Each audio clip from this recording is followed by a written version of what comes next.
Bismillahirrahmanirrahim. Assalamualaikum warahmatullahi wabarakatuh.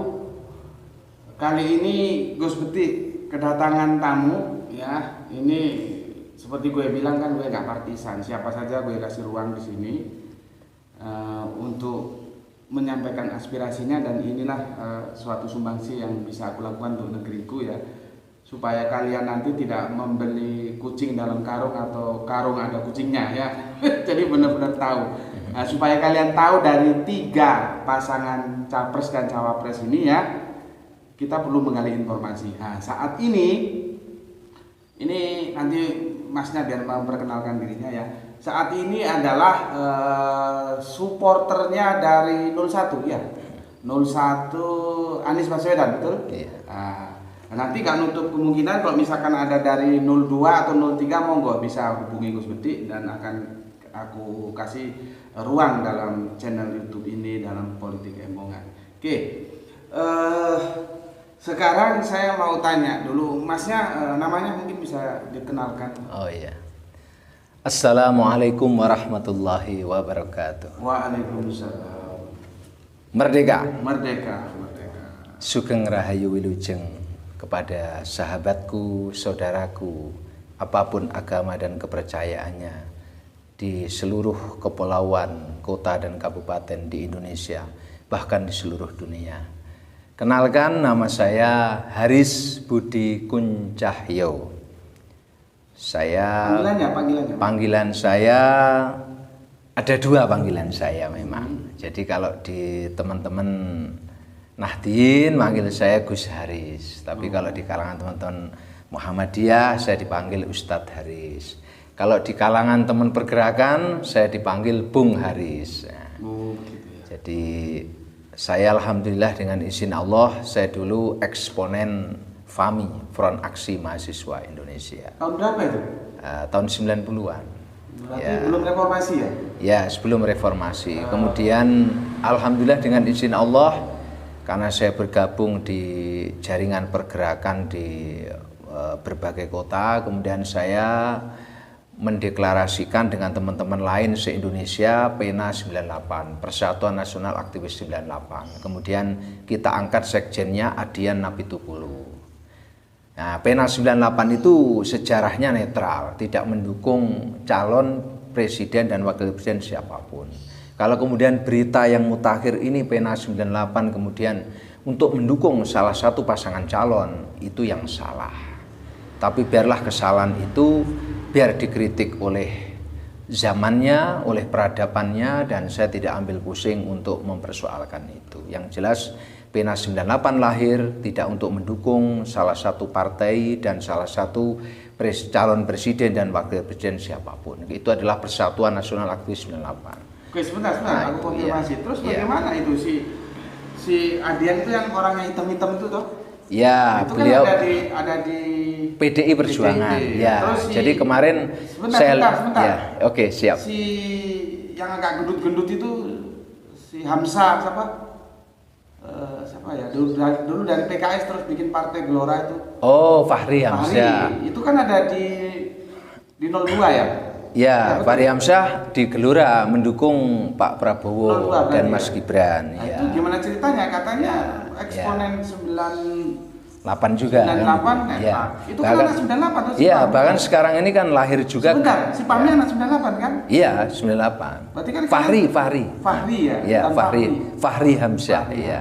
Itu tolong jelaskan. Tadi kan Mas Gus Haris kan bilang netral. Tapi faktanya kok ada di situ mereka.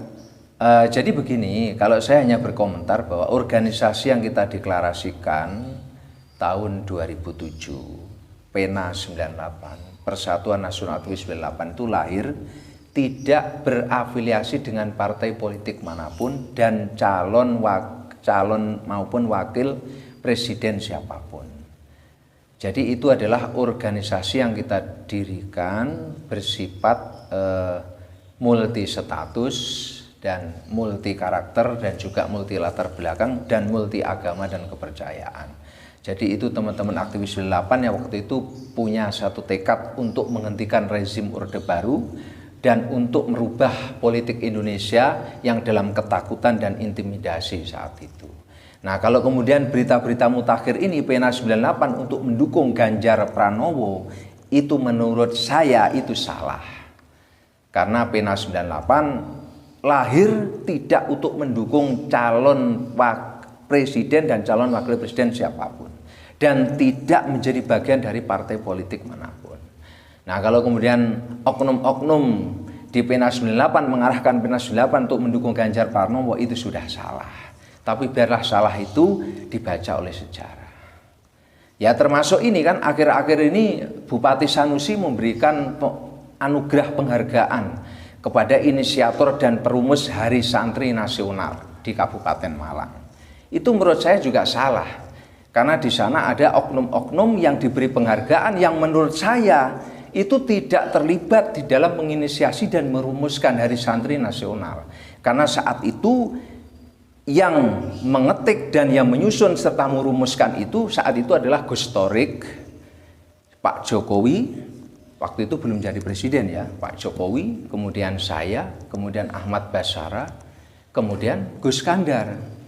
Jadi di sana muncul nama beberapa orang itu yang akhir-akhir diberi penghargaan oleh Bupati Sanusi. Itu menurut saya juga salah. Yang menurut Anda itu penumpang gelap? Ya, bisa juga dikatakan begitu.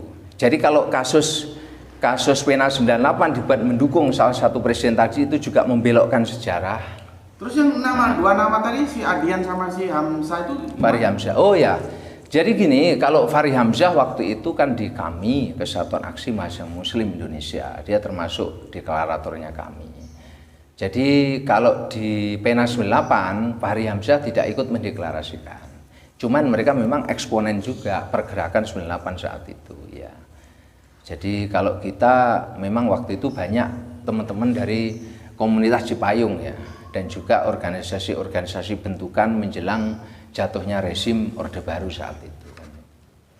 Iya, ya. Maksudnya begini. Tadi kan kau kan bilang bahwa eksponen Pena tadi, aku nggak tahu singkatannya Pena gitu ya. Persatuan Nasional Aktivis 98 itu kan netral. Ya.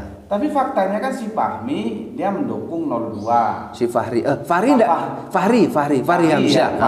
Fahri Hamzah tidak ikut Pena 98, tidak ikut. Dia bukan masuk anggota Pena 98. Bukan. Dia jejaring yang lain. Nah, kalau yang ikut tuh Adian apa tuh Pulu? Terus si Adian. Si Adian tuh gimana? Nah, jadi si Adian membawa Pena 98 untuk mendukung Ganjar Pranowo, itu ya asasi dia. Tapi menurut sejarah Pena 98 itu salah. Karena Pena 98 tidak untuk mendukung politik praktis, tapi adalah sebuah persatuan eksponen 98 yang saat itu bareng-bareng di Hotel Cempaka Putih mendeklarasikan, dan tidak untuk mendukung salah satu partai dan tidak untuk mendukung salah satu calon presiden dan wakil presiden. Itu sejarahnya. Iya, karena saya termasuk deklarator. Saya tahu, itu kan platform ya. Tapi kan kita berpegang pada faktual. Faktualnya si Adian itu ada di PDIP dan notabene mendukung Ganjar. Itu ceritanya gimana? Iya, ya memang kalau si Adian kan anggota DPR RI resmi dari Partai Demokrasi Indonesia Perjuangan. Iya, berarti dia kan sudah melanggar Pena 98 betul. Jadi makanya kan, jadi sikap-sikap seperti itulah yang sebenarnya tidak boleh dilanjutkan di negeri ini. Makanya kalau menurut saya dari 3 pasangan calon itu semuanya punya kelebihan dan kekurangan. Kalau kita ngomong belum lari sana dulu nanti. Oke, siap. Oke. Jadi Anda deklarator Pena 98 yang akhirnya terseok-seok. Itu kesimpulan aku. Karena kalau tegas harus ditarik itu si Adian atau diminta pertanggungan jawab seperti apa, jangan dibiarkan sejarah membaca. Makanya dengan channelnya Gus Medik ini kan saya terima kasih, matur nuwun, karena channel ini bersifat universal dan channel yang membangun tentang politik embungan, politik jalanan, sehingga ini seperti ekstra parlementer kan. Mantap. Ketika kebutuhan politik terjadi, maka melalui YouTube, melalui medsos dan sebagainya seperti ini adalah cara yang paling indah dan cara yang terbaik untuk mengedukasi kepada publik, kepada masyarakat luas, bahkan masyarakat dunia internasional untuk meluruskan sejarah yang terbelok, termasuk Pena 98 yang itu dilahirkan tidak untuk mendukung salah satu presiden dan wakil presiden dan tidak bagian dari partai politik manapun. Nah, tapi sekarang kenyataannya Pena 98 dijadikan untuk mendukung Ganjar Pranowo. Nah, itu juga salah, itu salah. Dan Anda deklaratornya ya? Saya deklarator. Oke, sekarang pendidikan terakhir Anda? Pendidikan saya S1 dari STAIN Malang, Sekolah Tinggi Agama Islam Negeri Malang. Waktu itu STAIN? Ya, dari Fakultas Tarbiyah. Nah, kemudian saya dulu adalah pernah aktif ya di HMI. Di HMI, kemudian saya tahun 93 aktif di HMI sampai tahun 94, kemudian tahun 95 saya mendirikan GMNI. Jadi GMNI pertama kali berdiri di kampus agama, terutama kampus Islam, itu adalah di IAIN Malang, di STAIN Malang. Zaman itu masih STAIN? Iya, waktu itu jadi STAIN. Oke, sekarang gini, Anda memproklamirkan sebagai, kalau aku kan voter, pemilih, bukan supporter. Anda supporternya 01 ya? Ya, saya memang dalam menjelang dekade pemilu ini, saya katakan semua pasangan calon pasti punya kelebihan, pengalaman, keilmuan. Tetapi saya lebih berpihak kepada itu di 01. Nah, sekarang gini. Anda tidak perlu bicara 02, tidak perlu bicara 03. Iya. Karena Anda sudah mengatakan 01 ya. Iya, betul. Sekarang fokus aja ke 01 saja. Nanti siap. Masalah 02, 03 biar nanti kalau ada orangnya tak undang ke sini atau mereka menghubungi saya yang nomor WA kan bisa. Oke. Pertanyaan saya, sejauh apa Anda mengenal 01? Oh ya. Jadi begini ceritanya. Ketika jauh-jauh sebelumnya, bahkan sebelum corona sebelum corona terjadi, itu di grup-grup khususnya di Kota Malang, Kabupaten Malang dan Kota Batu ini ada grup. Di situ ada grup yang di dalamnya banyak pejabat publik ya, baik kepala daerah, wakil kepala daerah, dari oknum TNI, Polri, intelijen dan sebagainya, termasuk kalangan budayawan, seniman, pendidik, guru, tokoh-tokoh agama, rohaniawan, kepercayaan, tokoh-tokoh pemerhati politik, tokoh-tokoh jaringan sosial dan sebagainya. Saya terdepan untuk nge-share tentang Anies Baswedan. Bahkan ketika saat itu Anies sedang pidato kepeduliannya terhadap kasus di New Zealand misalkan, terkait kasus rumah ibadah itu yang umat beragama sedang dilukai itu, maka Anies juga tampil ya. Termasuk pidato-pidato Anies terkait tentang masalah ekonomi, masalah kebudayaan dan sebagainya. Saya nge-share di grup-grup itu. Enggak, saya tolong perhatikan pertanyaan saya. Saya tidak tanya Anda nge-share atau tidak nge-share, itu urusan Anda. Yang saya tanya, Anda kan kalau dengan bahasaku kan aku bilang kamu itu sales politik gitu. Seorang sales itu harus tahu produk knowledge.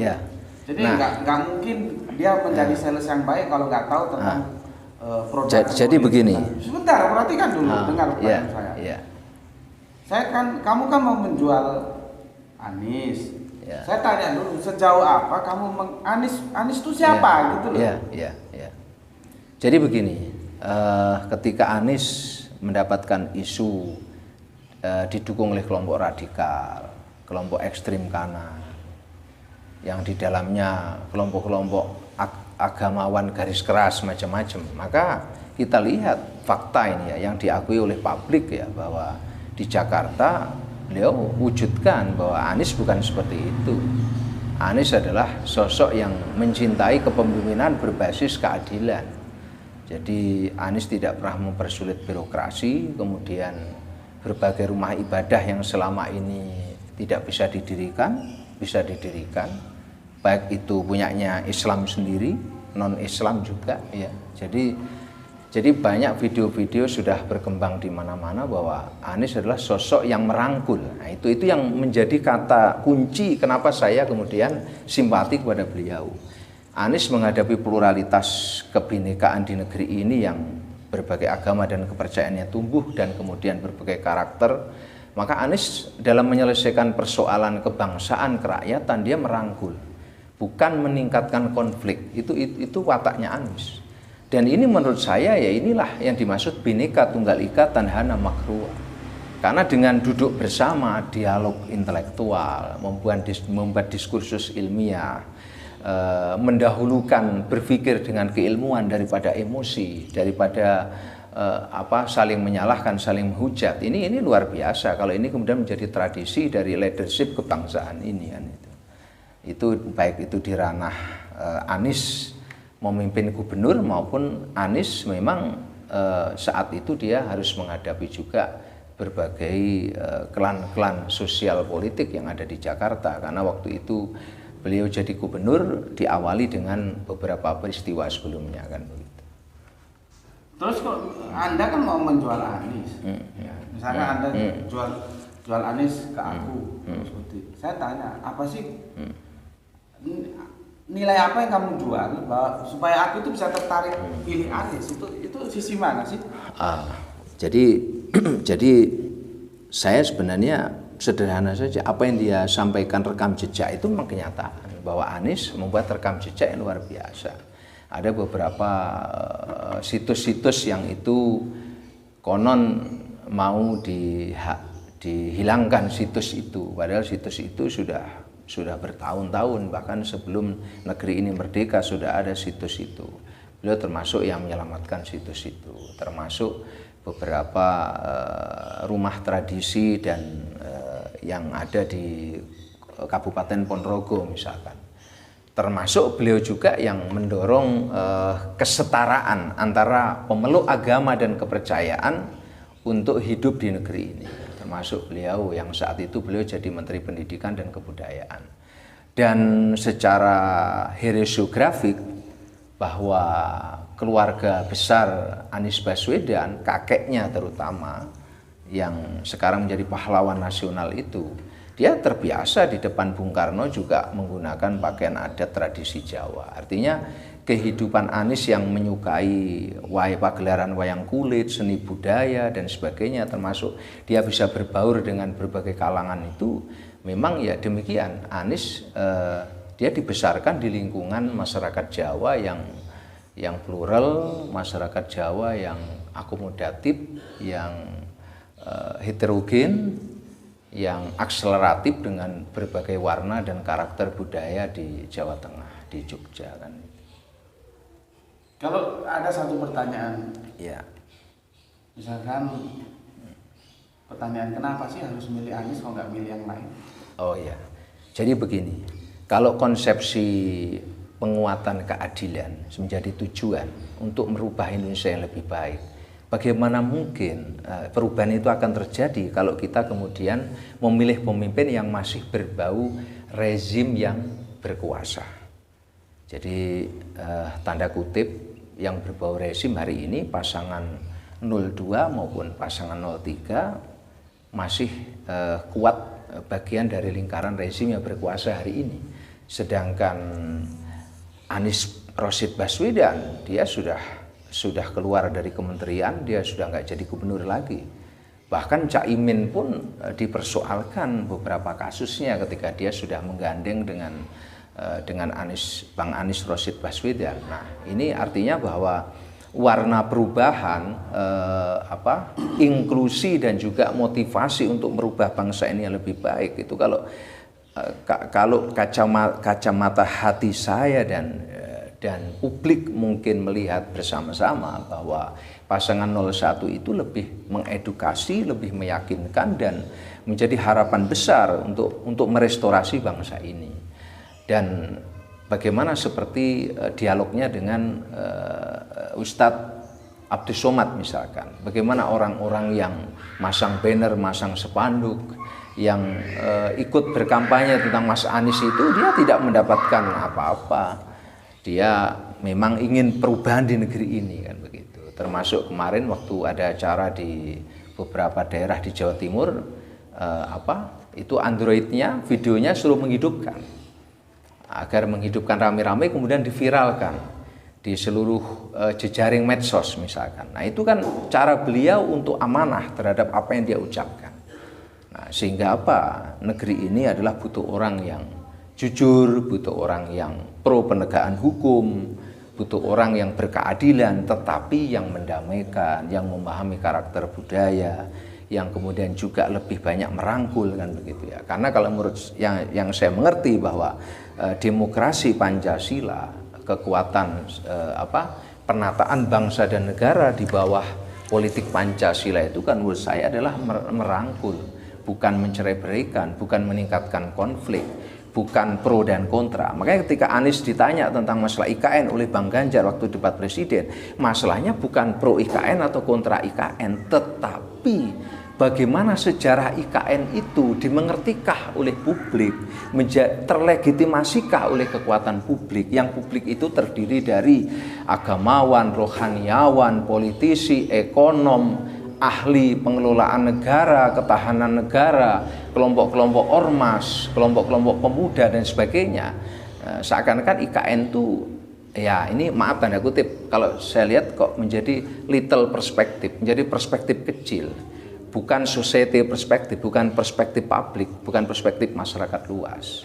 Apalagi sebelum berdirinya IKN itu kan ada isu yang berkembang, wallah alam benar tidaknya, tentang masalah tanah yang dipersoalkan.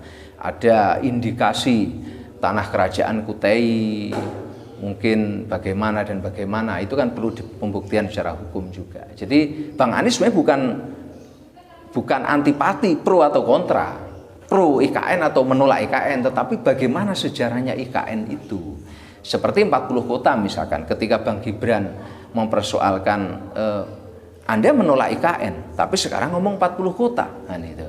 Kok antagonis sama itu? Padahal 40 kota yang diomongkan Cak Imin itu adalah penguatan kapasitas building, penguatan terhadap kemampuan fisik dan non fisik, penguatan terhadap ekologi kota itu, penguatan terhadap bagaimana kota itu menjadi setara dengan Jakarta, kan begitu.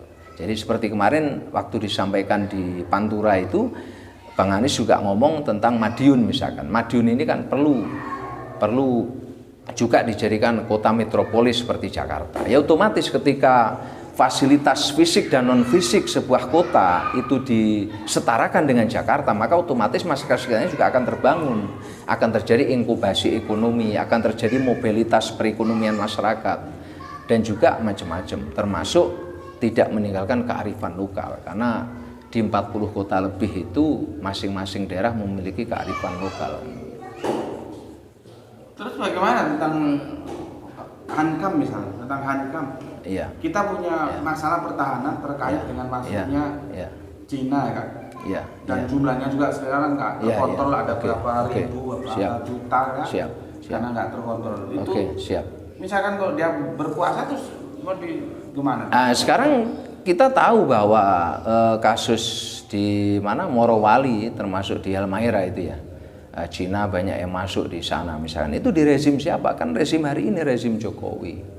Kemudian kalau ngomong peraturan presiden dibuat oleh Bung Karno, PP nomor 10 itu ya kan.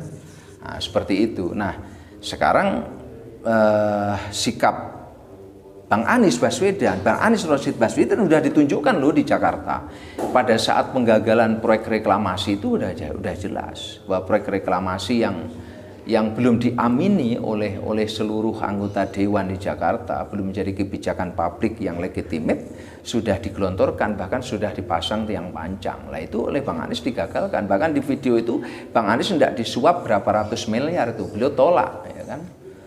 Suap itu kan beliau tolak kan itu. Artinya itu sudah bukti nyata bahwa Anies itu sangat nasionalis sekali. Dan kemarin juga pengakuan beberapa rohaniawan gereja misalkan, puluhan tahun gereja tidak bisa berdiri, lebih dari 10 tahun misalkan wihara tidak bisa berdiri, kemudian juga masjid misalkan tidak bisa berdiri lebih dari 5 tahun, akhirnya bisa lolos, bisa berdiri. Artinya bahwa Anies menunjukkan sikap inklusivitas sebagai terbuka pada yang lain, sehingga isu-isu bahwa dia adalah kelompok sektarian, primordial, radikalis dan sebagainya itu adalah kontra intelijen yang dibangun oleh musuh-musuh yang ingin mempertahankan kekuasaan di negeri ini.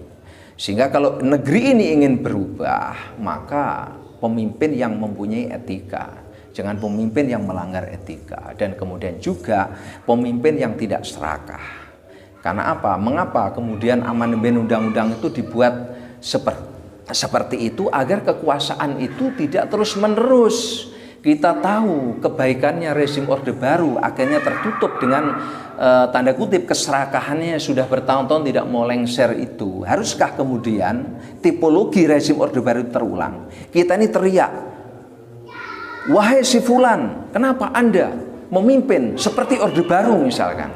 Sedangkan kita sendiri mewariskan gaya Orde Baru yang kita tidak pernah menyediakan partai yang lain untuk bergantian memimpin negeri ini, tapi kita ingin berkuasa terus. Tapi kita mengkritik kelompok lain seakan-akan mewarisi Orde Baru. Demikian juga kita seakan-akan kita yang paling pede untuk membenahi negeri ini dengan jumlah fisik yang kita bangun di mana-mana. Tetapi pendapat Agus Raharjo itu juga harus dimengerti oleh publik. Karena Agus Raharjo sampai hari ini dia tidak mendukung salah satu presiden dan wakil presiden siapapun. Tapi Agus Raharjo bilang bahwa siapakah yang menghentikan, yang tidak memuluskan persoalan EKTP misalkan, kasus EKTP waktu itu Agus Raharjo masih ketua KPK. Ya Agus Raharjo ngomong, ya kan, siapa lagi kalau bukan Bapak Jokowi, tapi Bapak Jokowi juga ngomong kan, mengapa diungkit kembali. Lah itu kan sebenarnya sudah edukasi publik gitu loh. Makanya hari ini kalau penangkapan koruptor di mana-mana, kemudian situasi masyarakat tidak sportif, ya karena terjadi inkonsistensi. Seakan-akan koruptor ditangkap tetapi masih tebang pilih gitu loh. Tidak adil kan begitu. Ya, jadi menurut saya marilah kita berdamai dengan hati kita.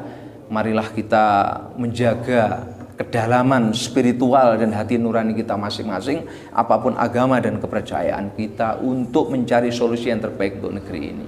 Carilah pemimpin yang punya rekam jejak yang jelas, yang mereka terbukti sebagai masyarakat inklusif yang bisa duduk bersama dengan berbagai karakter, berbagai watak dan budaya manusia yang ada di Jakarta saat itu, dan itu di Anies Rashid Baswedan. Jadi harapan Indonesia menurut saya ada di beliau, karena beliau sudah buktikan itu. Oke, sekarang kita sudah dengar penjelasan yang begitu bagus ya. Cuman selama ini aku belum pernah dengar Anies itu ngomong tentang misalkan ekonomi. Oh iya. Gimana? Dia akan menata ekonomi seperti apa yang mengusung perubahan. Jadi kan selama ini yang mampu siap. Yang mampu merubah ekonomi secara signifikan, parameternya apa? Dolar. Itu almarhum Pak B.J. Habibie. Setelah dia naik itu dolar tuh tertekan berapa menjadi turun itu kan. Gitu. Aku pakai parameter itu lah. Ya. Tentunya ekonomi itu parameternya banyak. Salah satunya itu. Dan setelah itu kan presiden berikutnya nggak ada. Gitu. Aku belum tahu. Langkah apa sih yang mau ditawarkan si Anies sama si Imin ini masalah ekonomi? Atau dia punya kemampuan manajemen ekonomi seperti apa sih untuk memilih? Oke, terima kasih. Beliau juga sarjana ekonomi ya dari UGM ya, Bang Anies Rashid Baswedan itu. Beliau kan katakan bahwa hari ini memang terjadi pertumbuhan luar biasa di sektor tertentu, tetapi sektor yang lain tidak pernah tumbuh, bahkan terperosok. Nah, maunya Anies bahwa pertumbuhan itu adalah merata. Bukan misalkan ada 10 item, yang 3 tumbuh, yang 7 mati. Ini kan sebenarnya kan tidak tumbuh, tapi kan kamuflase. Ini kan kamuflase publik, kamuflase kamuflase terhadap prestasi sebuah bangsa dan negara. Karena yang 7 tadi ini misalkan ya, ada 10 item tadi, yang 3 naik, yang 7 berhenti, bahkan menurun, bahkan terperosok kan. Nah, maunya Anies yang namanya pertumbuhan itu ya 10 itu tumbuh. Nah, makanya disitulah perlunya keadilan dan pemerataan yang baru kemudian kita bicara kemakmuran. Ketika Anies sampaikan misalkan ada beberapa kepulauan yang belum dialiri listrik di Jakarta, kepulauan terluar, kepulauan terpencil misalkan saat itu. Dia buktikan sama Anies, beberapa kepulauan itu sekarang teraliri dengan listrik kan begitu. Jadi bukan masalah listrik merata sampai ke kepulauan, tetapi kepulauan lain terlistrikin enggak kan begitu kan. Berarti juga ketika Anies bilang masalah guru misalkan, atau bicara tentang beberapa kapasitas daerah termasuk Caimin, kenapa ngomong 40 kota?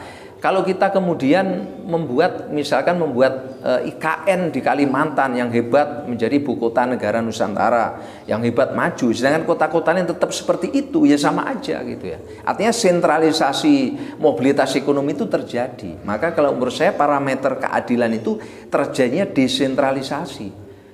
Nah, baru ngomong pemerataan sehingga 40 kota bahkan lebih yang itu kita prototipe menjadi peningkatan kapasitas, kemudian penataan tata kelola kota yang lebih baik yang kemudian disetarakan dengan Jakarta misalkan.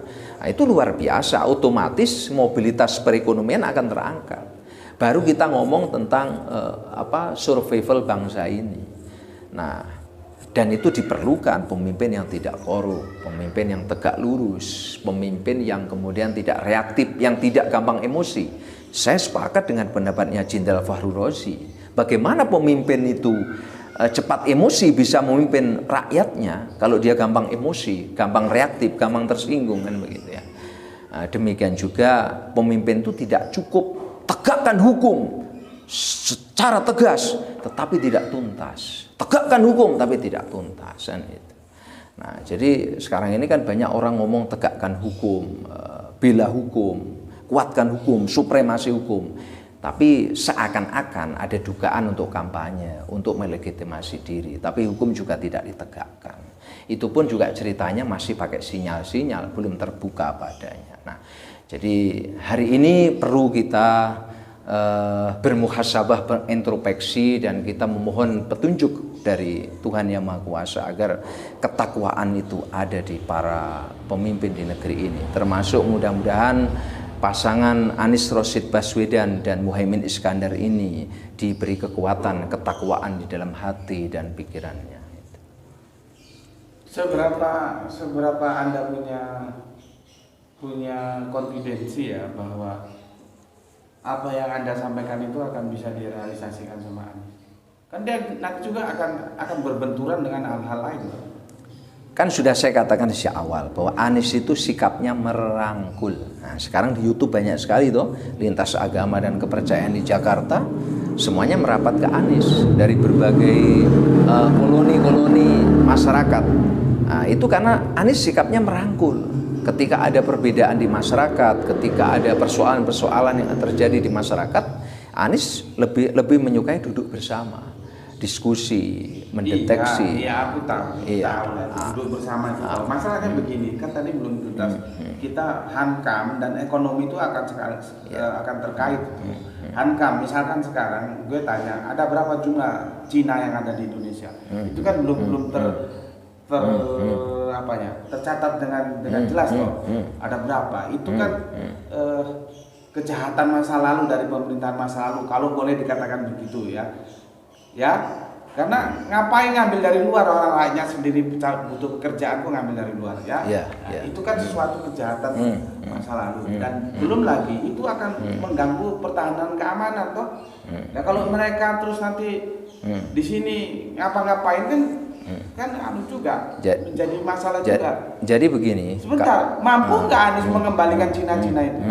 Jadi misalnya kasus Morowali atau Halamaera misalkan, itu kan ada kesepakatan G to G, government to government, antar negara. Jadi tentu saja mungkin Cina, mungkin ini perlu diteliti lebih jauh ya. Mungkin aja saat itu Cina meminta bahwa seluruh karyawan dia, karena apa? Karena menurut ukuran dia bahwa dia lebih proaktif dan lebih nyaman untuk mengendalikan proses perusahaan itu kan begitu ya. Jadi yang jelas itu persoalan negara dengan negara. Makanya ketika Anies Rashid Baswedan nanti jadi presiden, tentunya dengan kearifan, dengan keilmuan, maka memang harus diselesaikan dengan cara yang baik, yang juga tetap mempertimbangkan aspek epolek sosbud hankam kan begitu ya, sehingga itu kearifan. Dan saya yakin 1000% bahwa Anies adalah soluter di dalam konflik-konflik seperti itu, bukan meningkatkan konflik. Nah, terus Cina juga, kita juga nggak bisa dong merasiskan bahwa Cina itu salah semua, Cina itu keliru semua. Cina yang baik juga banyak di negeri ini kan. Bukan begitu. Jadi ini bukan rasis. Ya. Cina itu baik atau buruk, diskusinya nggak bisanya. Diskusinya itu begini. Ya. Pemerintahan masa lalu memasukkan tenaga kerja Cina. Iya betul. Itu kan menjadi bom waktu. Sekarang ada berapa jumlahnya, kan banyak itu. Nah, makanya tadi sudah terjawabkan bahwa Anies Rashid Baswedan yang menggagalkan reklamasi. Karena perumahan yang dibangun di pantai reklamasi itu ya ditawarkan di luar negeri kan saat itu. Dan banyak diberi kaplingan dalam dugaan oknum-oknum Cina itu yang diberi kaplingan untuk membeli tanah-tanah itu, dan oleh Anies digagalkan itu, termasuk masyarakat terampung yang ada di perumahan terapung itu juga diamankan oleh Anies. Itu kan nyata bahwa keperbiaan terhadap masyarakat kecil, masyarakat jelata, masyarakat proletar ya kan. Jadi Anies tidak meninggalkan sikap marhenismenya, peduli terhadap rakyat kecil. Bagaimana ajaran Bung Karno itu tidak hanya menjadi dialog, tapi diterapkan di dalam kepemimpinan Anies. Dan itu juga bagaimana Rasulullah Muhammad SAW itu selalu mengajarkan untuk peduli dengan orang-orang du'afa. Bahkan Allah juga mensiratkan di dalam surat Al-Ma'un seperti itu kan, bahwa buat apa sholat kalau kemudian kamu membiarkan orang-orang miskin dan anak terlantar kan begitu ya. Jadi Anies jelas sikapnya terhadap peduli terhadap pribumi dan kedaulatan NKRI. Bagaimana dia menolak pantai reklamasi, dan itu videonya masih viral ada di YouTube gitu ya. Bagaimana beliau tegas untuk menolak itu dan menggagalkan itu kan. Gitu. Berarti ya. Anda sebagai salesnya Anies optimis Anies bisa menyelesaikan masalah TKI Cina itu ya? TKI. Saya optimis karena Anies adalah tenaga kerja asing, TKA. Nah, jadi Anies adalah merangkul, tidak meningkatkan konflik. Maka itulah sebenarnya politik Pancasila di negeri. Dan kita butuh pemimpin bagaimana apapun partainya bisa duduk bareng. Bahkan saya doakan di pemerintahan kabinet nanti semua partai kalau bisa ikut diajak berpikir bagaimana menyusun kabinet di pemerintahan Anies itu, sehingga negeri ini damai. Kalau negeri ini damai kemudian kita bisa membangun. Kalau negeri ini konflik terus bagaimana bisa membangun, dan bagaimana penegakan hukum itu tidak tebang pilih. Kalau pro dibela, kalau tidak pro kemudian ditangkap. Nah, sampai hari ini banyak toh beberapa tokoh-tokoh elit politik di negeri ini yang mereka sebenarnya sudah jelas kasusnya tapi masih melenggang kemana-mana karena mendukung salah satu kepentingan politik misalkan. Nah ini harus diakhiri ini kan itu. Oke, sekarang itu aja. Hambalang tahu ya? Iya Hambalang. Ya. Hambalang. Itu di pemerintahan Anies akan muncul nggak? Apa? Peristiwa apa kemarin Hambalang itu apa? Yang digusur tanahnya itu yang di. Oh, saya kurang paham itu. Iya. Atau gini aja, ada nggak nanti perebutan tanah antara pemerintah dan rakyat? Perebutan tanah pemerintahan dan rakyat. Iya. Ya yang jelas kalau supremasi hukum itu dikawal, kemudian kita juga ikut mengawal dengan baik, masyarakat ini tidak dalam intimidasi, masyarakat tetap merdeka. Dari hari ini sudah merdeka, ditingkatkan kemerdekaannya, maka insya Allah kesalahan-kesalahan elit politik dan juga kesalahan yang terjadi di masyarakat semuanya ada solusi kan begitu. Tapi kalau masyarakat kemudian dibuat ketakutan, masyarakat sudah mulai dipetak-petakkan pro dan kontra, ini kan berbahaya bagi bangsa dan negara. Oke, sekarang silakan Anda closing. Kenapa harus memilih Anies? Silakan Anda jawabkan. Jadi kenapa Anies Rashid Baswedan bersama Caimin itu kita pilih? Karena dia merangkul, dan dia terbukti dia merangkul semua umat beragama dan kepercayaan ada di Jakarta. Dan beliau adalah tidak suka reaktif terhadap olok-olokan siapapun.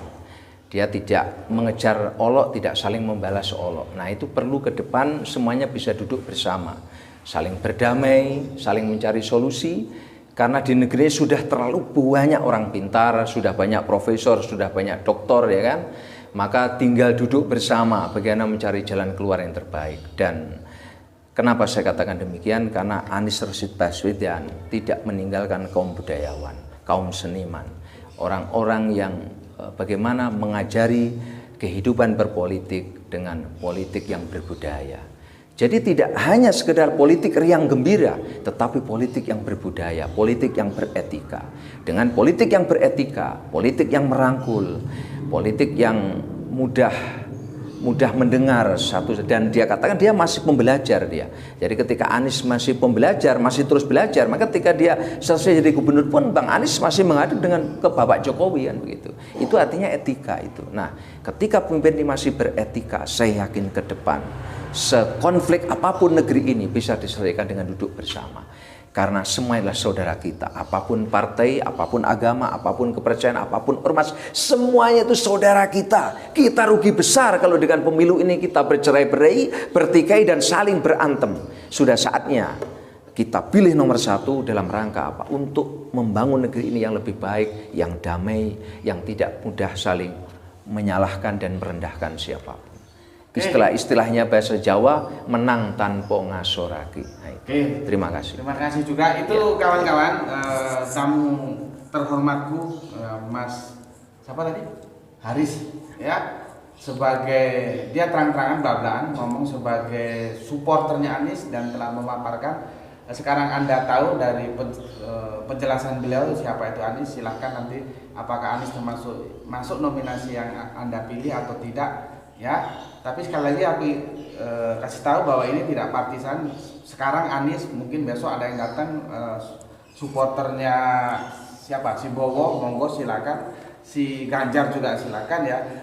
Anda bisa berpikir sendiri. Itu tadi, terima kasih untuk Mas Haris telah memberikan pencerahan bagi follower-follower seperti sehingga tahu siapa Anies itu, dan menurut panjenengan dia adalah sosok yang layak untuk dipilih untuk kita jadikan presiden, membawa arah baru perubahan. Begitu ya. Oke, terima kasih atas kedatangannya. Assalamualaikum warahmatullahi wabarakatuh. Waalaikumsalam warahmatullahi wabarakatuh. Assalamualaikum warahmatullahi wabarakatuh. Rahayu, merdeka.